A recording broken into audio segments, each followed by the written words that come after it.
All right, now we have our simple table, and to be honest, it's a little too simple. We could use a border, we could use a background color, we could use some padding. So we're going to add that stuff in CSS. Now, remember, we are using inline CSS or CSS within the head tag at this point, which is, as you know, non-standard. Nevertheless, we're going to take a look at what we can do by just adding a few simple tags. I'm going to give you an example.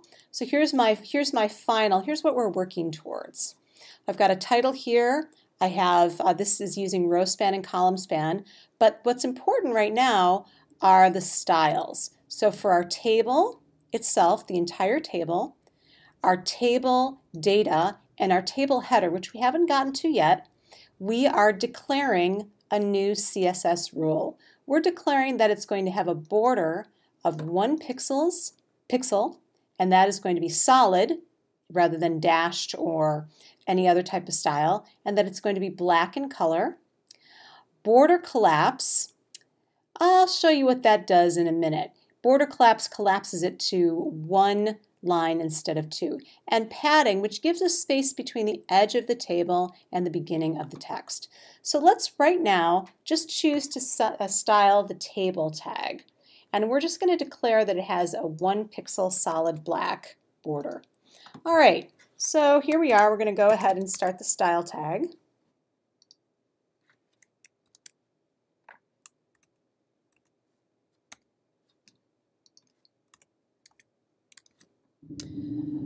Okay, so we are declaring that the table shall have a border and that it shall be 1 pixel solid black. All right, let's save that. Okay, now you see what border collapse does. But before that, so by default, CSS and HTML give us a double border around the table. Hey, I don't know what geek decided that that was going to be the norm, but we're going to alter that. But first we're going to add some padding. So we're going to go ahead and add padding. See how we can have padding bottom, left, right, and top? We're just going to add padding all the way around. And I use the example of 15 pixels. Save. Okay, well that looks a little bit better, but now my double border looks really, really bad.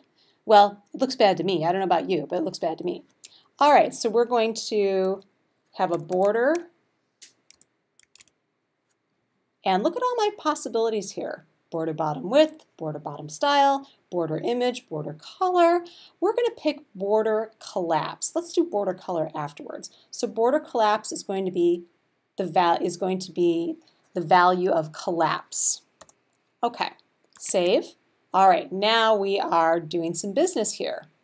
Okay, let's try adding one more example. Border.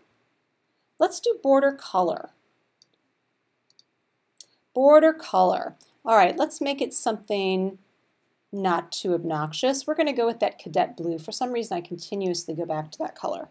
But at any rate, save it. Now we have a blue color for our type. Okay, let's have that be the end of our CSS rule for right now. All right, so for table data, now we're still within the head tag. We're using CSS within the head tag. Pardon the noise outside. That is my neighbor driving his Harley Davidson.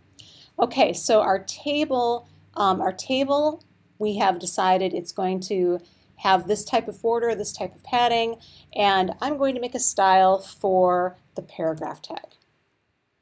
Actually, I'll make a style for the table data tag.